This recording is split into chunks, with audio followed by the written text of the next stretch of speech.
وهاجاك sida idin muuqata daawadayaal waxa ka bilaabmay bartamaha xaafadda galbeed ee Xaashleyda mudaharaad lagaga soo horjeedo raadin loogu daba jiro fanaanka caanka ah Nimcaan Cabdiraxmaan Xasan Hilaac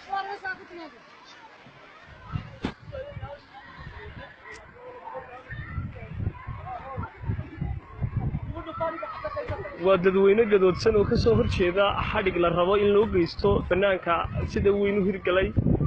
Nimcaan Cabdiraxmaan Xasan Hilaac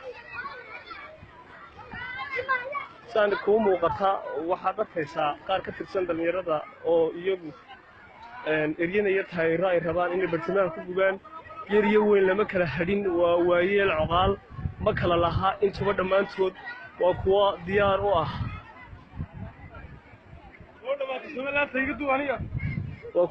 u ah inay difaacaan fanaanka caanka ah Nimcaan Cabdiraxmaan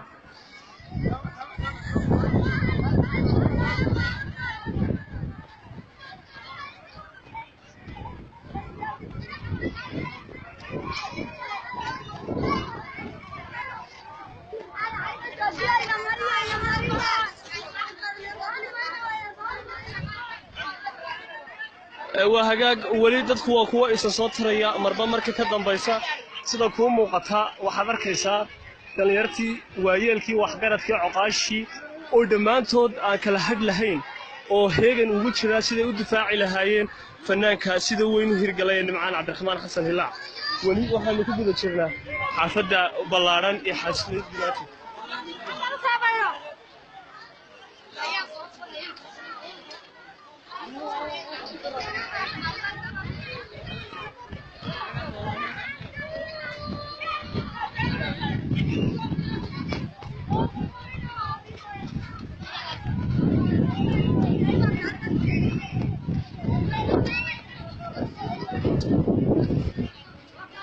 وهاجاك ولي واحد نقل صعد عن وإلى نستوصيدين سوق بنو مظاهرات كان كذا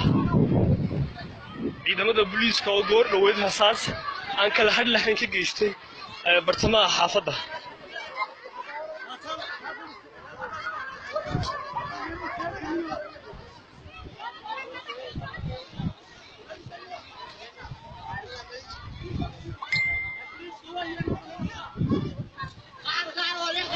وهاجاك داوديال ولله ما قادين Nimcaan hasaa haatay Nimcaan Cabdiraxmaan Xasan kumaysan guuleysan ciidamadu inay gacanta ku dhigaan maxaa yeelay shacbigan waa kuwa si weyn uga soo horjeeda in xadhig loo geysto fanaankaas oo si weyn uga hirgalay gebi ahaanba geey kasta oo Soomaalidu degto aan idinku wareejiyo Cimraan Yare daawadayaal sida hadda aad wada arkaysaan dadkan waa dadweynaha ku nool magaalada Boorama gaar ahaan xaafadda Sheekh Islaan ee Xaashleyda kuwaasoo hadda mudaharaad salmiya dhigaya isla markaana kaga soo horjeeda raadiska iyo doondoonista la doondoonayo fanaanka Soomaaliyeed caanka Nimcaan Cabdiraxmaan Xasan Hilaac oo maalmihii ugu dambeeyay ciidamada aan la garanaynin ay ku daba jiraan kuwan oo taageero u ah fanaanka ay dhigayaan mudaharaad salmiya isla markaana ay taageero muujinayaan fanaanka caanka ee Soomaaliyeed Nimcaan Cabdiraxmaan Hilaac oo hadda gurigooda ay ciidamo tiro badan ay soo weerareen isla markaana rasaas aan haba yaraatee xagga u socota aysan jirin ay harka kaga dhigeen guriga fanaanka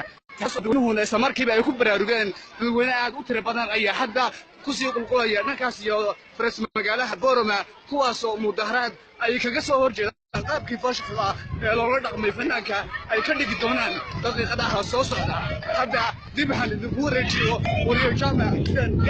xuduuda oo hadda ila socda خبر دعوي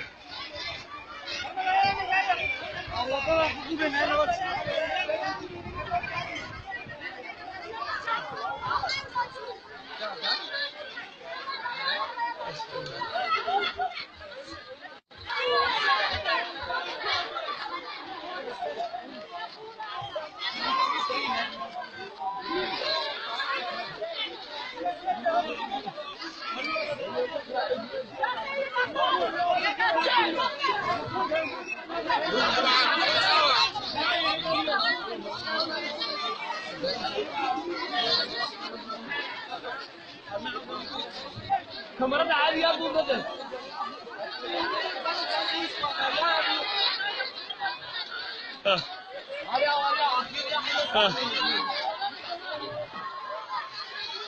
ونقل سوق الوسط وهاجاك شعب كوا كوا وصل شهيستي دنك هاي فرس مقالها بورما شيء وقد جان ودوين كواوين مظاهرات كدنا حريقة الله ربوا إلا قلنا كعاو فناك سيدو هيك لي نوعان عبد الرحمن حسن الله مركلا ذي فعليه ما حقنا فنانكو وها وكسو جاي هاي إسلام سوماليلاند gudaheega ما قالت تنسيس ما تركوا علي احنا نفسنا جوجا ما قالوا وكسو horjeeda si weyn markaa waa guweyna umada Soomaaliland hadii laga qabayo diraayo waa shakhsi hadii la caayo dadka diyaar ugu leeyahay musabbixina waa shakhsi hadii la caayo ay anaga musabbixiyo siiraayad nimcama looga qaaday وهاجاك شعبي حافظني waxay si weyn u qeexeen isla markaana tilmaameen inuu Muuse Biixi Cabdi uu kala qaalisan yahay fanaan Cabdi Raxmaan Xasan Ilaac waa sidii hadalka u dhigeen waad arkaysaa wali dadku waa kuwo marba marka ka dambaysa tiradoodu kor u sii baxayso kala hadh ma laha wadooyinku way camirmeen si jeed iyo soo jeedba sida ku muuqata ilaa halka ay ku bilaamato ilaa in halka ay ku dhamaato insha Allah intuba waxa weeyaan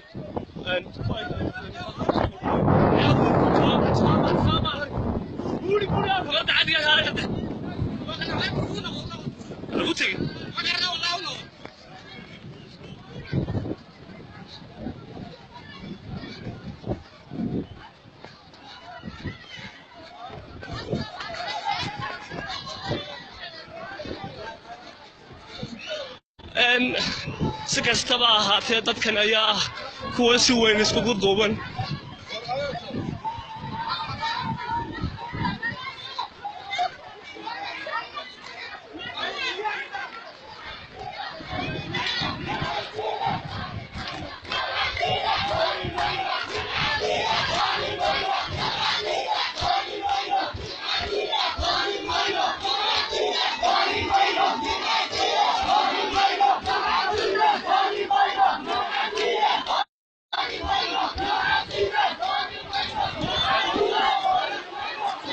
arrintan ayaa waxa ka dambeeyay taliyaha qaybta booliiska oo nuxumo ka bilaabay gudaha magaalada kaas oo raba inuu khalkhaliyo amniga guud ee gobolka Awdal sida loo og yahay Cabdi Raxmaan Xasan Ilaac waxa uu ka mid ahaa fanaaniintii loo oran jiray kooxda xidiyaha geeska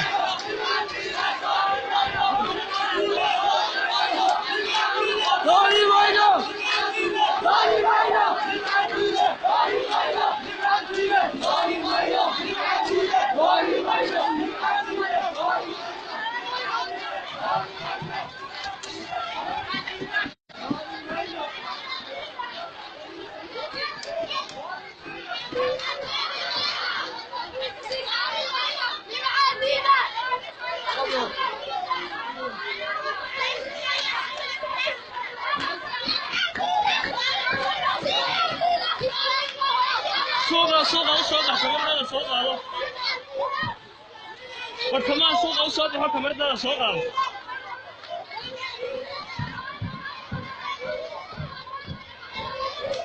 وارحلق وهكو دنبايا كاميرا صوغة وكمان صوغة وظهرات فيها بلادمي وكو مريا أهلا وسهلا لك سيدي مريا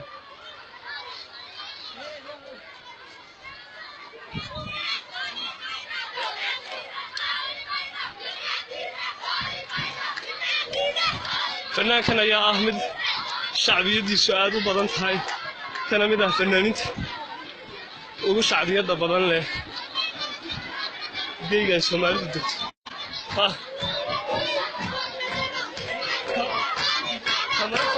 كاميرا صوت صح